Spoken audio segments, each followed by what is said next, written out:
Hola, hola, hola, ¿cómo están? Muy buen martes, muy buen mediodía. Estamos comenzando este programa nuevamente donde vamos a traerle mucha información, donde vamos a estar hablando de absolutamente de todo lo que pasó en estas últimas horas. Es increíble. A veces de un martes a un sábado pasan muy pocas cosas, pero de un sábado a un martes pasa de todo. Es una cosa maravillosa. Quedará para más adelante la entrevista con los bomberos voluntarios de 2 de mayo por razones de fuerza mayor. Hemos decidido dejar de lado la entrevista por lo menos por un tiempo. Hay mucho para contar de bomberos voluntarios. Ustedes saben, yo integro la comisión de los mismos, por lo tanto estoy bastante al tanto de todo lo que están haciendo, de las cosas increíbles que están haciendo para 2 de mayo. Hay muy buenas noticias que no me corresponden a mí anunciarlas, le corresponde obviamente a ellos. Por eso vamos a esperar a que llegue el momento, sean ellos quienes les cuenten las cosas interesantes que se vienen para nuestra localidad. Así que estén muy atentos porque realmente están muy pero muy buenas. Vamos a dejarlo por más adelante, hay tiempo y son buenas noticias. Así que en el momento que lo contemos les va a dejar muy pero muy feliz a todos ustedes. Vamos a estar hablando de lo que está hablando prácticamente todo el mundo en estas últimas horas. Tiene que ver con el presupuesto nacional. Y en este sentido, el gobernador de la provincia de Misiones fue bastante claro con relación a lo que ha pasado. Herrera llamó mezquino a los diputados misioneros. Recuerden que Herrera, el doctor, se encuentra en Buenos Aires hasta este martes, hasta hoy, haciendo un reposo operación, quiero decir, por la operación que se realizó de uno de sus oídos. Y desde el lugar tuiteó una serie de mensajes dirigidos al pueblo de Misiones, donde llamó de mezquino a los diputados misioneros de Juntos por el Cambio, criticó por poner los intereses partidarios por sobre los intereses de la provincia. Al votar contra el presupuesto nacional, se cayó la posible creación de la zona especial aduanera y fondos públicos dentro de lo que es este presupuesto. Por acá tenemos capturas de lo que decía justamente el gobernador de la provincia de Misiones, donde cuestionó a Martín Arjol, Florencia Clipauca, Alfredo Schiavoni. A ver, no los nombró directamente, pero lamentamos la actitud mezquina de los diputados de Juntos por el Cambio que votaron en contra de lo que prometieron defender, poniendo los intereses partidarios sobre los intereses de la provincia. Es lo que puso en un tuit días atrás, sumado a un plan de obras para mejorar la calidad de vida de los 77 municipios. Lamentamos la actitud mezquina de los diputados. Bueno, tenemos por acá más información. El diario El Territorio incluso amplió mucho más de la información porque compartió tweets. Es curioso, tweets hoy por hoy terminan siendo como una nueva forma de comunicación. Hoy prácticamente nosotros los medios de comunicación estamos en contacto directo con prácticamente todos los protagonistas de la política, de lo que es la farándula, de lo que es el deporte, directamente a través de las redes sociales. Y bueno, en la noche del domingo, la política misionera, como les decía, tuvo un capítulo interesante dentro de lo que es el presupuesto para el 2022. En cada provincia del país hay una disputa diferente. Esto quiero dejarlo claro.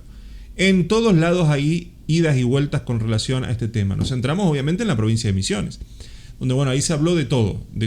Explicó también que en una cancha con el diputado del Frente Renovador Diego Sartori podría el radical tener acceso a los detalles a las necesidades de Misiones, ya que están ahí, háblenle y le pasa toda la información. Pero hubo un intercambio de palabras donde Arjol publica acá en su tweet, nosotros tenemos el tweet por acá. Este es el tweet de Arjol, donde dice un voto a favor de los misioneros en contra de un mal presupuesto. Este último presupuesto perjudica a los misioneros, nos ubica casi último en asignación de obras a nivel nacional, poniendo todas las otras provincias antes que Misiones. Asigna apenas un 3% de la ley de bosque, en la partida más baja en la última década, y representa un recorte de más del 6% en educación, según los argumentos de él. De hecho, aquí no sé si se llega a ver porque quizás esté mi cara, a ver si me puedo sacar la cámara para poder verlo un poco mejor. Ahí estamos. Bueno, no salí yo. Claro, hice mal. Ahí. Ahora sí. Como pueden ver acá a la derecha aparece el tuit del gobernador donde le da la respuesta a Arjol directamente, donde aclara justamente su charla que él tuvo, una comunicación de 2 minutos y 24 segundos respondiendo a un mensaje suyo sobre el presupuesto. Ayer le expliqué lo solicitado por Misiones sobre la zona aduanera especial.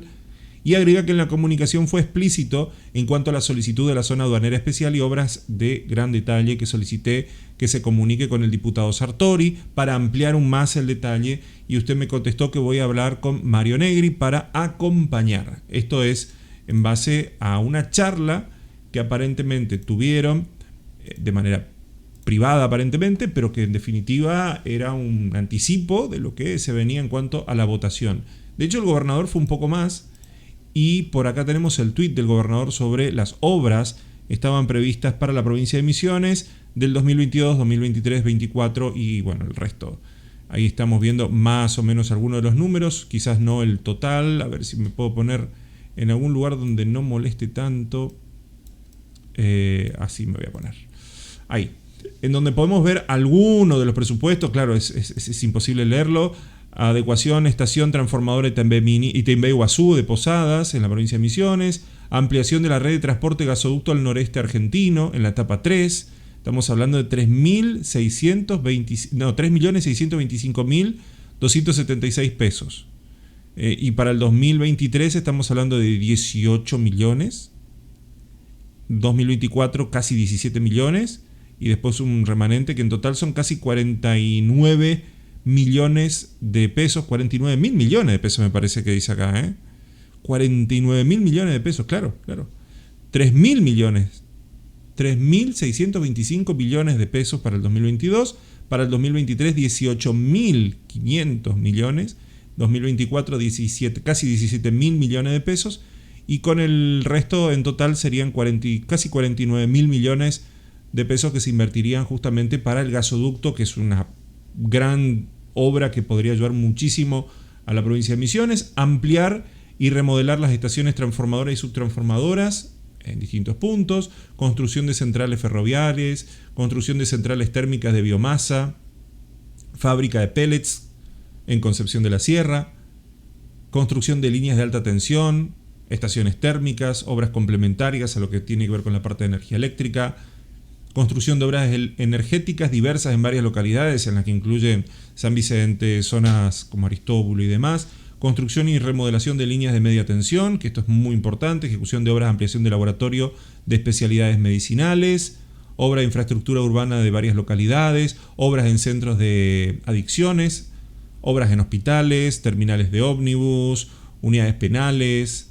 Bueno, en fin, acá tenemos como una especie de resumen de lo que es agua potable también y saneamiento, protección contra inundaciones, en fin, básicamente esto es lo que tenían previsto. Es una captura que el gobernador pone en uno de sus tweets explicando que más o menos se frenan un total de 686.500 millones de pesos con este retraso del presupuesto 2022. En teoría queda automáticamente vigente el presupuesto de 2021. Por un lado se recauda un poco más debido a las diferencias por inflación, pero por el otro, lógica, cada pesito se tiene que ir peleando. Ese es el inconveniente, ese es el problema. Y justamente creo que por ahí viene un poco la pulseada, porque hoy por hoy, más allá de los argumentos de Juntos por el Cambio y cualquier otro de los sectores opositores, porque fueron muchos más, obliga a que Misiones tenga que ir prácticamente a pedir cada centavo, cada peso a la ciudad de Buenos Aires.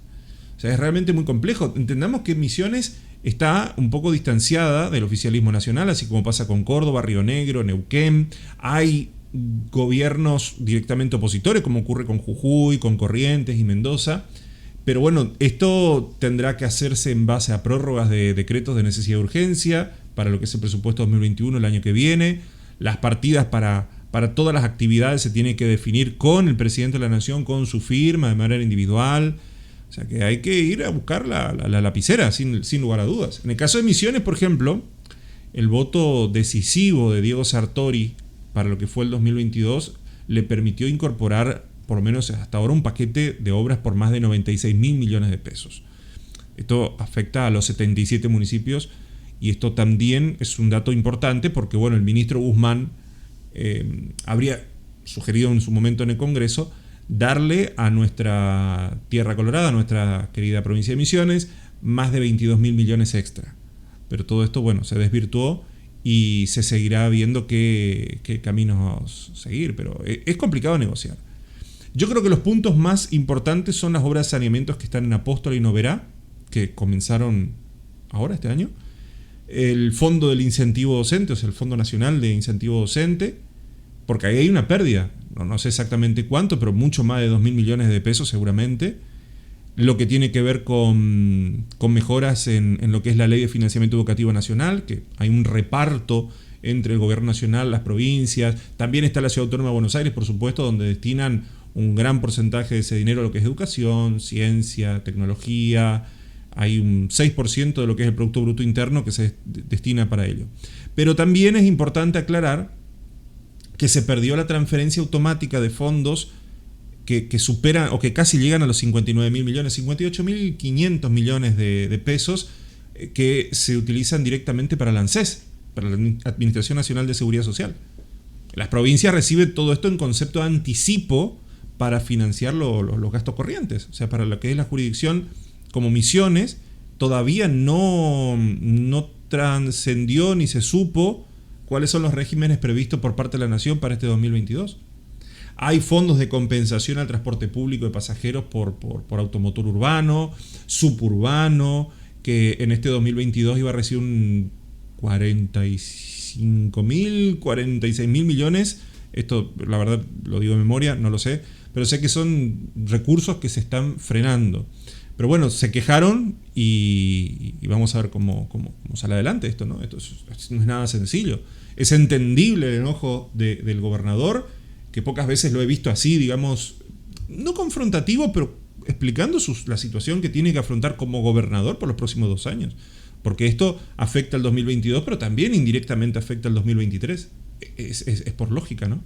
Sin lugar a dudas es un tema que lo vamos a estar tratando más adelante, pero es como a modo de resumen, ¿no? Para que se entienda y veremos cómo sigue. Igual Arjol hizo su descargo explicando todos los detalles que lo pueden encontrar hablando sobre las inconsistencias del proyecto y cómo estas inconsistencias pueden afectar, en fin, hay muchísimo para hablar. Se acelera la impresión de billetes de 1.000 pesos. Yo casi no he visto billetes de 500. Por factores estacionales, en los primeros 15 días del mes aumentó un 10% la cantidad de papeles de la máxima denominación, según lo que publicó de manera oficial La Nación. La llegada de diciembre, el impulso también de lo que es el Banco Central ante las elecciones legislativas del mes pasado para reactivar la economía, este combo perfecto, ¿no?, que se hacen. Bueno, desde octubre hasta mediados de diciembre creció un 18% la cantidad de billetes de 1.000 pesos. Complicado para el cambio, ¿no? Pero en principio, en 15 días pasó de 1.332,1 millones de unidades de imagen del hornero a 1.460,8 millones de ejemplares. Un porcentaje importante, sin lugar a dudas. Y muchos de estos billetes se imprimen en Europa, en Brasil, acá mismo en Argentina, en fin, distintos lugares se imprimen, no es solamente en Argentina. Así que por ahora vamos a tener mucho más billetes de 1.000 pesos circulando que de otras denominaciones. Impuesto a las ganancias, las nuevas escalas a partir de qué salarios se pagan en 2022. Eso es un tema que nos han preguntado mucho al teléfono 375-65-1822.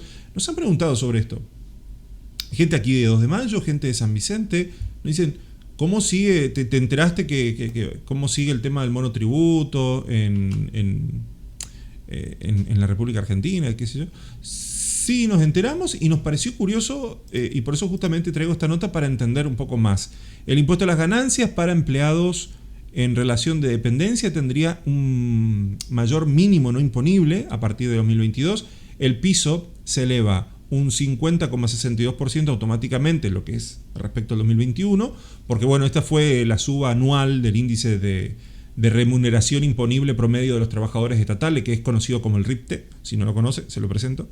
Y el gobierno previo a las elecciones otorgó en abril un alivio a los asalariados, aplicó una deducción especial para aquellas personas que cobraran 150.000 pesos en bruto o 124.500 netos, para que no paguen impuesto a la ganancia. Pero bueno, este límite se elevó a 175.000, creando una categoría intermedia que tiene un impuesto intermedio. Para los que superen los 175.000 tienen uno, y para los que estén por debajo de eso tendrán otra. Lógicamente depende mucho si sos soltero, si no sos soltero, si estás casado con 2 hijos, cónyuge con ingresos propios. Esto, casado con 2 hijos, eso es un promedio. Estás casado, puedes tener 3 hijos, un hijo, pero es como un imaginario de lo que es la familia tipo, ¿no? 270.000 pesos con relación mensual al 2020, un impuesto del 10.769 pesos de impuesto a las ganancias. Y después tenemos un casado con 2 hijos y cónyuge con ingresos propios, 400.000 pesos, por ejemplo, que una persona reciba por mes, deberá pagar un impuesto de 59.000, casi 60.000 pesos. En realidad un poquito menos que si sos soltero y tenés la misma cantidad de dinero, ¿no?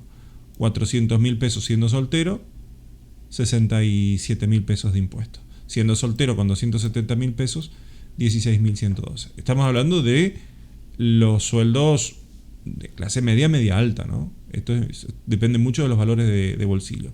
Así que ellos son los que pagarán ganancias y a partir de ahí veremos cómo sigue la situación. Después tenemos que hablar de la recategorización del monotributo. Hay muchos temas para hablar sobre eso a partir del año que viene. Esto es apenas una pincelada para empezar a hablar de temas económicos. Bien, tras discutir con un joven en un bar, esto ocurrió en Aristóbulo del Valle, en Salto Encantado en realidad. Tras discutir con un joven en un bar, regresó y lo hirió de un escopetazo. El agresor tiene 36 años y tras disparar huyó a bordo de su motocicleta. La policía lo encontró en Salto Encantado mientras que el arma fue secuestrada en su casa. Una cosa increíble. Las palabras no fueron suficientes para resolver un problema entre 2 hombres. Uno decidió la forma más loca para poder resolverlo, que es pegarle un disparo directamente. Cuando faltaba menos de 1 hora para que terminara la jornada del día sábado, sonó el teléfono de la comisaría 25 de mayo. Me encantan estas redacciones así novelescas. El que llamaba era el dueño de un bar ubicado en el paraje Torta Quemada para dar aviso de que su negocio momentos antes alguien le había disparado a otro. La patrulla lógicamente se dirigió al lugar, habló con los vecinos, uno de 36 y otro de 27, que habían discutido mientras que en el hall del bar que el mayor decidió retirarse, pero no en son de paz. Minutos después vio que regresó al borde de su motocicleta trayendo la escopeta. O sea, se fue a buscar la escopeta, volvió y le disparó. Bueno, el hombre ingresó inconsciente, con heridas en la zona baja de la espalda, producto de los perdigones, en el hospital de 25 de mayo.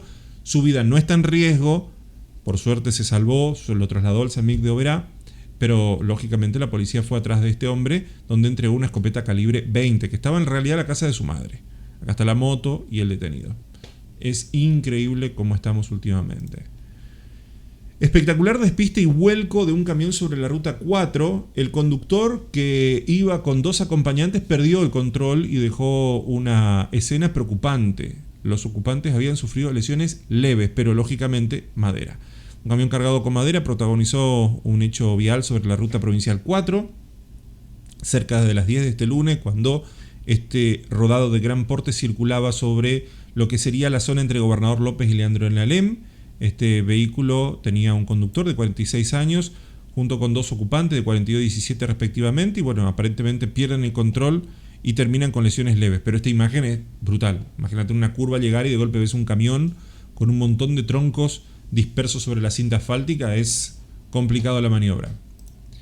Sigue la búsqueda de un conductor de un Onix tras un choque mortal. Personal de la policía de San Pedro continúa en la búsqueda de un conductor de un Chevrolet Onix involucrado en un choque donde murieron 2 agricultores. El hecho se registró el sábado a las 5:50 sobre la ruta provincial 17 en el kilómetro 80. Esto es a la altura de la localidad de Pozo Azul. En realidad interviene la unidad regional 24 con asiento en San Pedro, pero esto ocurrió en Pozo Azul. Los efectivos hallaron a las 2 víctimas y a su lado una motocicleta Zanela de 150 que al parecer circulaba en sentido de lo que es Bernardo Irigoyen en Pozo Azul durante el hecho puntualmente. Tras unos minutos la policía identificó a los 2 fallecidos, Elías Benjamín Olivera de 24 años y Vilmar Andrés Cuna de 30. Y bueno, se hicieron averiguaciones en la zona y se estableció que el rodado estuvo involucrado. En el lugar era un Chevrolet Onix que fue incautado en una vivienda en un paraje de Mondori. Y bueno, lógicamente se está buscando todavía al conductor de este vehículo, que ya está obviamente identificado, el vehículo secuestrado, pero bueno, 2 personas fallecidas. Me recuerda mucho un hecho reciente que ocurrió en San Vicente, donde terminan encontrando el vehículo en un taller local y el hombre, aún sabiendo que el vehículo formó parte de un hecho mortal aparentemente, lo refaccionaba sin ningún reparo. No sé cuál es su situación legal, pero interesante. Misionero absuelto por homicidio fue condenado por narcotráfico. Hay muchos policiales, realmente van a haber muchos policiales porque lamentablemente son los temas de las últimas horas, ¿no? Un hombre oriundo de San Pedro, quien admitió su culpabilidad en una causa de tráfico de drogas, acordó una pena de 5 años y medio de prisión. Un hombre de 33 años, como les decía, oriundo de la localidad misionera de San Pedro, acordó en un marco de un juicio abreviado una pena de 5 años y 6 meses de prisión por tráfico de estupefacientes. En su momento, el acusado fue condenado a 15 años de prisión por un homicidio que perpetró en 2012.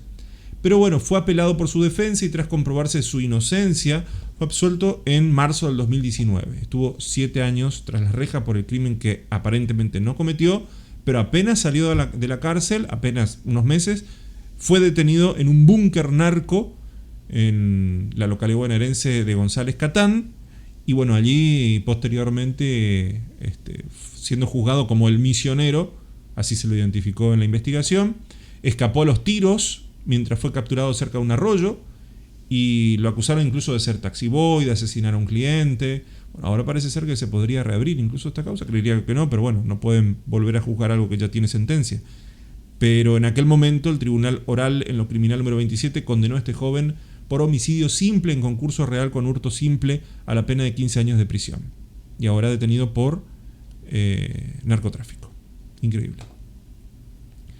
Cambiamos de tema y confirmado, el gobernador Arcioni, esto es en Neuquén, en Chubut, vuelvo a insistir con este tema. Es increíble lo poco que se está hablando de este tema, pero en principio el gobernador de Chubut habría derogado la ley de zonificación minera. ¿Se acuerdan que en programas anteriores habíamos mostrado los desmanes, más de 15 oficinas públicas incendiadas con relación a las distintas personas que salían a protestar por esta aprobación de la mega minería? Y él en un mensaje dice: respeto profundamente a quienes han manifestado pacíficamente en estos días, porque posterior a los hechos de violencia sí salieron a protestar de manera pacífica. Abrí una ventana de tiempo durante la cual nos vamos a dar oportunidad y la medida irá acompañada de un plebiscito a nivel provincial para escuchar todas las voces del pueblo. Yo creo que en principio todas las decisiones que afectan directamente a la población tienen que tener sí o sí un plebiscito. No todo, por supuesto, porque si no jamás se logrará una concreción precisa en temas centrales, pero en algunas cosas que sabemos que son polémicas, se tiene que preguntar a la población provincial o nacional, dependiendo a cuántas personas afecte, mediante plebiscito si está de acuerdo o no. Y ahí, a partir de la respuesta del pueblo, avanzar. Para eso hay que informar al pueblo, darles herramientas para que sepan qué está pasando, para que cuando vayan a votar voten a conciencia, y dependiendo de los resultados se aplicará una ley o no, dependiendo de lo que considere cada uno de los gobiernos, porque los gobiernos, sin importar los plebiscitos, son libres después de decidir, porque esto justamente es lo que le da el poder al pueblo. Pero me parece muy importante de avanzar en un plebiscito. Lo hubieran hecho primero y veríamos si el resultado fuera diferente. Creo que en este punto se le está dando a Chubut un paso importante en lo que es este territorio que va en Rawson, los lugares más peligrosos donde se ocurrieron los hechos más trascendentes. Destacaron que en Gobernación y otros edificios públicos las protestas prácticamente lo destruyeron, y es un paso más adelante para que la democracia pueda ejercerse a pleno. Veremos cómo sigue, vamos a hacer un seguimiento de esto porque la gente se manifestó muy, muy fuerte con respecto a este tema.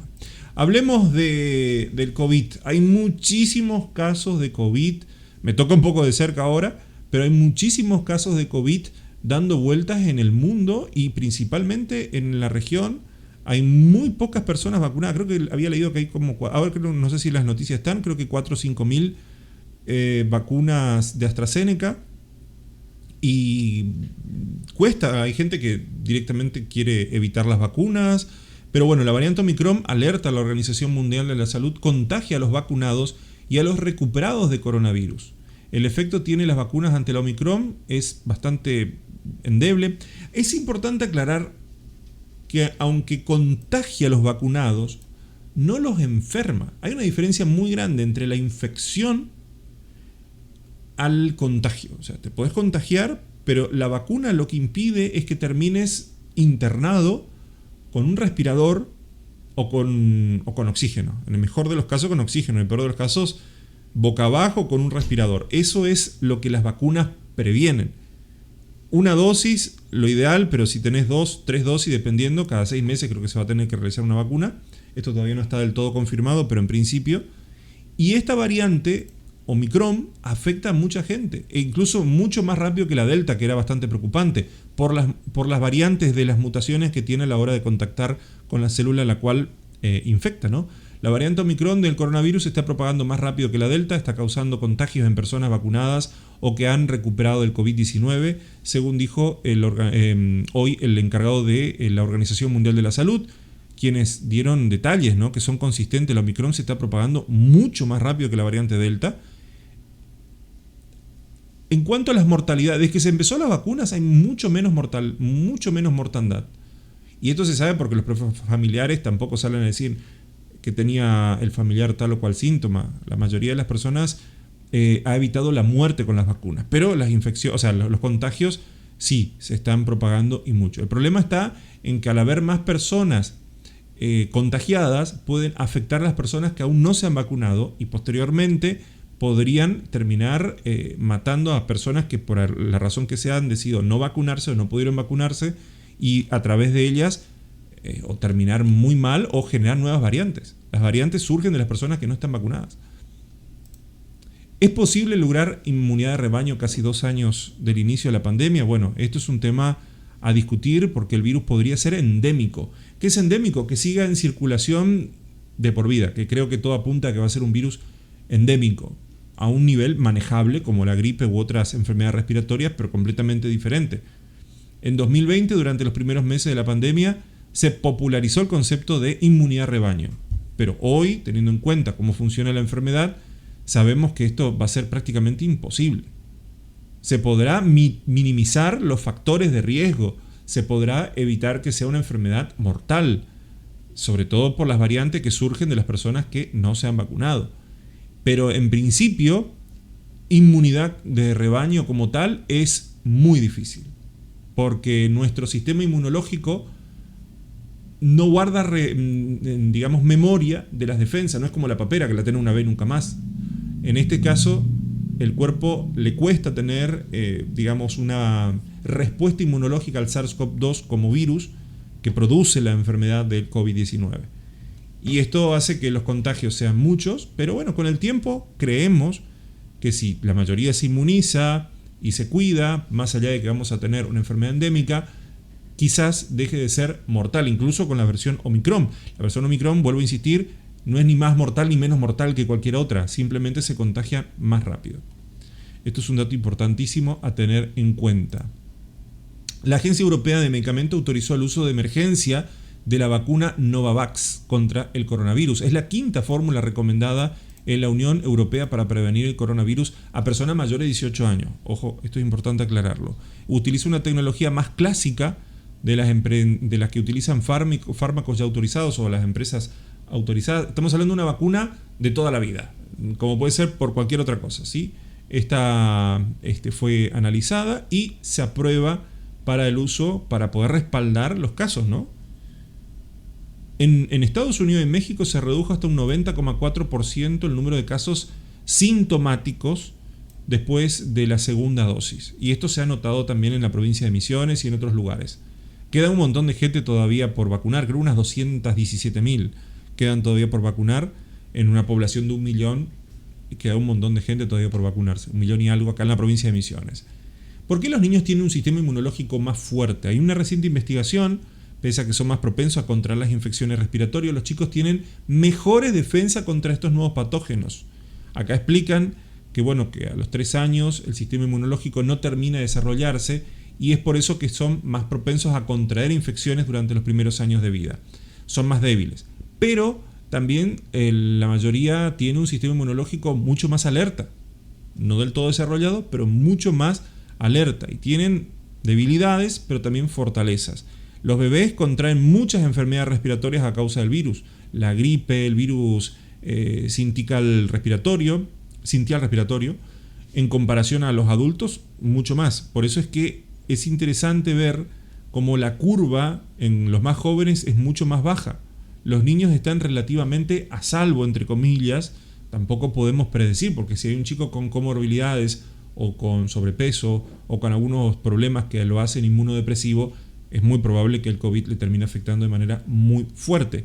Los resultados mostrados en la capacidad para erradicar el virus, las células T, que son las que se encargan de identificar los virus, ganaron ampliamente. Y bueno, se han hecho muchas investigaciones y es muy complicado, ¿no? Muestran un sistema inmunológico que robusto, el pase de los chicos, y que hay que tener igual mucho cuidado, pero tampoco hay que tener miedo. El miedo tiene que servir para tomar cuidado. Ahora, si el miedo nos paraliza, es complicado. ¿Qué otra cosita más? Países Bajos volvió al confinamiento total a días de Navidad por el avance del Omicron. Esto es importante aclararlo. No sé cómo sigue acá en la provincia, en la República Argentina, pero en principio en los países nórdicos se está tomando estas recomendaciones, sobre todo porque es invierno y hay mayor posibilidades de infección. Bueno, así, esto es una locura, pero me pareció maravilloso traerlo hoy. Así son los lujosos búnker bajo tierra de los millonarios que construyen para sobrevivir al fin del mundo.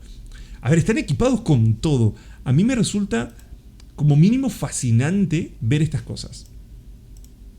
Son como preppers, pero mucho más modernos. Los preppers en Estados Unidos son personas como usted, como yo, que invierten dinero en... Ellos le dicen para el fin del mundo, contra zombies y un montón de locuras, pero son una excusa. Y hacen, digamos, búnkers con armas, con alimento no perecedero, con frazadas, con mucha leña. Es muy importante el tema de la leña, y guardan agua para 5 años, 10 años. Es una cosa de locos. Pero esto es ya otro nivel, porque esto ya, como pueden notar, son búnkers muy preparados. Acá esta puerta es apenas un elevador que va a un subsuelo. Quienes deseen sobrevivir al posible fin del mundo apocalíptico no tienen que conformarse con un escondite en el sótano de su casa. Cuentan con dinero suficiente y pueden adquirir un departamento de lujo equipado con todos los servicios y comodidades para atravesar este proceso. Qué locura. Pero quiero que vean lo que es adentro. Con piscinas de 75 metros para pasarla bien. Estas iluminaciones, no crean que es cualquier iluminación. Estas iluminaciones aportan a la piel, a la salud. Esto viene ya desde el año 2010, gente. Esto no es que ahora por el COVID, no, hace muchos años ya vienen con esto. Se utiliza, miren, este tipo de luces, por ejemplo, para hacer hidroponía. Ellos hablan de la maravilla de la ingeniería. Cuenta una superficie total de más de 5.000 metros cuadrados. Tienen comida y agua para sus 75 residentes para que sobrevivan 5 años.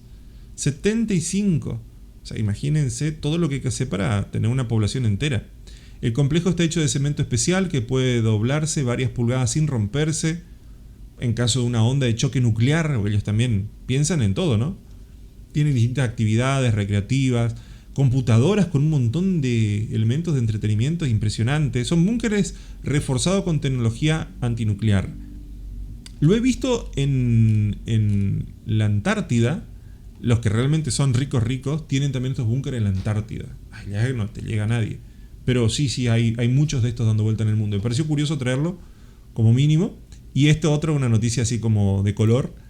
Trump afirma que China causó daños por 60 billones de dólares en todo el mundo y tiene que haber hecho algo para compensar lo que han hecho. China tiene que pagar, tiene que hacer algo, tiene que pagar reparaciones, puntualizó el expresidente de los Estados Unidos, Donald Trump, en una entrevista que realizó ahora el domingo pasado con Fox News. China causó mucho daño, dice él. China hoy es la potencia del mundo, ¿eh? Superó a Estados Unidos en economía y en el área militar, ni les cuento. De hecho, lo ha reconocido el propio Estados Unidos, que hoy China es uno de los países más poderosos del mundo. A ver este video de... Por ahí dicen algo interesante. Laboratorio de Wuhan rompe el silencio y niega que el coronavirus se haya originado allí. 这病毒绝对不可能是从我们这边出来的。我们有严格的管理制度，我们有我们的科研行为准则，所以我们对这一点充满信心。为什么有这个谣言？一方面是因为武汉病毒所和 P4实验室身处武汉，别人那个联想，这种联想我觉得不可怕。但是你要想到可怕的事情是，有人是有意要把大家的视线往这儿引。美国参议员 Tom Cotton， 他很早就说的这个事情，这个病毒来自于武汉病毒研究所。然后美国《华盛顿邮报》和另外2个记者专门写了有关这个关于病毒来自于武汉实验室的一些东西，他没有任何的证据，他也没有任何的，是吧？逻辑关系去指责这，他完全是凭自己的一种猜测。我作为一个科技管理者，我长期从事，是吧？实验室生物安全管理和科研项目管理，我知道这是不可能发生的一件事情。从我个人对病毒学的了解，如果说人工要合成这个病毒，一个是现在没有任何的证据去证明这个病毒有人工合成的痕迹。第二。Bueno, se descartó que el virus sea sintético, ¿eh? Esto también es importante porque se analizó en todos los laboratorios del mundo. A ver si se me está escuchando, sí. Todos los laboratorios del mundo se investigó esto, independientes y de gobiernos, y se determinó que... Cuando estamos hablando de algo tan microscópico, cuando es un virus creado, es como un mal chapista cuando hace un mal trabajo en un auto. Se nota mucho la unión. Es imposible hoy la tecnología humana puede desarrollar un virus tan perfecto. Imposible, por mucho. Estamos hablando de nanómetros. Apenas estamos nosotros investigando tecnología nanométrica como para crear un virus una quimera, así se le dice quimera a los virus unidos, que existen, por supuesto, pero se notan muchísimo los virus quimera como son. Se nota muchísimo. Después hay un debate si los virus están vivos o están muertos. Bueno, es un debate para próximos días. Seguimos con lo internacional. Un castillo inflable, esto fue en Australia, voló por fuertes vientos y 5 niños murieron. Dice que el castillo se elevó hasta 10 metros de altura.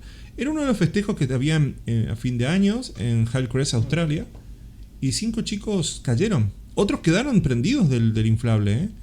Varios helicópteros fueron citados para poder rescatar a las personas afectadas. Y bueno, estaban a fin de año, era el regreso a la Navidad, un anticipo de lo que era la Navidad. Eran niños de entre 10 y 11 años. Vino vientos fortísimos y los elevó a una altura increíble. De hecho hay un video, pero no quiero mostrarlo ni por casualidad, donde los chicos terminaron cayendo desde esa altura y fallecieron. Un horror, una locura.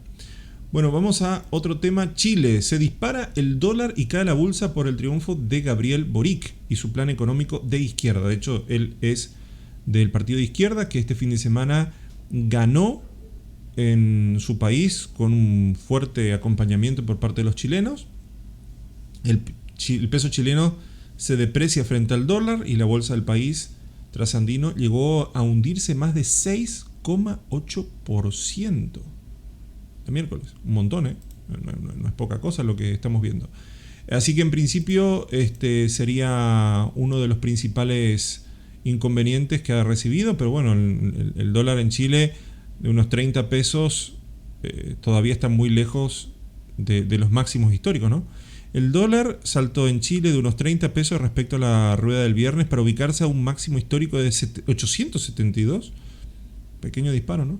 No obstante, al correr de las horas, el peso chileno también fue recordando las pérdidas hasta caer un 3,67%. El candidato de Apruebo Dignidad se impuso el domingo en la segunda vuelta de elecciones presidenciales con un 55,87% de los votos y asumirá la presidencia el 11 de marzo del 2022. Otra noticia de color: WhatsApp se viene la tercera tilde azul. A ver, muchos de ustedes seguramente utilizan WhatsApp. Estoy segurísimo que utilizan WhatsApp. ¿Por qué creen que puede venir una tercera tilde? La tercera tilde aparentemente va a notificar a las personas al momento de que alguien haga una captura de pantalla. Terminó los buchones de WhatsApp. Así que ahora te va a aparecer en un mensaje que vos envíes esa tercera opción en el momento que la persona que se lo enviaste haga una captura de pantalla. Ups. Bueno, y por último, esto es algo que nadie está hablando, y lo cual me llama un poco la atención. A muchos les da un poco de miedo, no sé por qué, la verdad. Pero Misiones fue sede nacional de la masonería argentina. El último sábado, masones de varias provincias argentinas, de Paraguay, se firmó la constitución de la Gran Logia Unida Federal Argentina, que se va a regir bajo el rito francés y va a tener su sede central en Posadas Misiones. El 18 de diciembre del 2021 es un día especial para la masonería argentina, con la presencia de integrantes de distintos dirigentes de la provincia argentina, distintas provincias, en donde, bueno, en el templo de la logia en Roque Pérez de Posadas, Misiones se vistió de fiesta para la ceremonia de firma de la Carta Fundacional y la Constitución de la Gran Logia Unida Federal Argentina, la GLUFA. En otras palabras, esto significa que a partir de ahora los masones argentinos pueden iniciarse y realizar sus trabajos para lo que es el rito francés, para llegar a niveles de gran maestre y demás. Así que bueno, lo que se vivió fue un punto histórico. Acá hay muchos más detalles, pero yo te voy a mostrar acá unas fotos de cómo estaba el lugar, ¿no? La reunión de los masones en la provincia de Misiones. Por eso digo, me llamó mucho la atención que no se haya hablado del tema, ¿no? Una cosa rara. Bueno, ¿y quiénes estaban ahí? Estaba el gran maestre Eduardo Gustavo Daniel Bauch de Posadas, provincia de Misiones, pro gran maestre Pedro Tomás Ayala, de Resistencia Chaco, Pablo Amalio, que es el gran vigilante, que son los distintos escalafones dentro de los masones. Masones viene la palabra mason, que significa constructor, es importante aclararlo. Después de ahí del gran tesorero Orlando Arturo Yoles de Posadas, bueno, acá pueden ver un poco los nombres. De Santiago del Experto, gran experto Enzo Darío Campanella de Formosa, gran maestro de ceremonias Eduardo Alfredo Morgenstern de Paraná, Entre Ríos y gran guarda de templo interno Fabián Carzón de Tucumán. Bueno, son algunos de los que formaron parte de esta reunión de esta sede nacional de la masonería argentina. Y Misiones fue como... Lo traje porque nadie está hablando del tema, no por nada particular, pero me llamó mucho la atención realmente. A ver, como mínimo es curioso. Hay que reconocer que esto es curioso de que se le haya dado lugar a la provincia de Misiones para esto. Me parece interesante. Bueno, señoras y señores, nosotros ya nos estamos despidiendo. Un programa tranquilo el de hoy, sin lugar a dudas. Hay todavía algunas cosas más para comentar, pero yo creo que lo más importante se lo hemos comentado. Agradecerles como siempre la presencia, la audiencia, y nos estaremos encontrando, supongo yo, el próximo sábado a partir de las 20 horas, donde ahí sí vamos a estar hablando de absolutamente todo en el ámbito local, provincial, nacional e internacional, que últimamente hay muchísimo para hablar de lo internacional. Puedo y recomiendo a cada uno de ustedes a que se sigan comunicando con nosotros. Me mandaron estos días unos videos filmándolo desde la tele en una chacra aquí de la ciudad de 2 de Mayo. Me pareció hermoso que mientras estaba viendo el programa filmaron unos segundos y me lo mandaron al WhatsApp que aparece ahora en pantalla, al 3755-651822. Muchísimas gracias, tanto para quienes lo están viendo el programa ahora en tele, como para quienes lo están viendo en el YouTube de la Cooperativa Agua y Energía, de San Vicente Informa, donde sea. Muchísimas gracias por este tiempo dispensado. Será entonces hasta el próximo sábado a partir de las 20 horas. Excelente final de jornada. Chau, chau.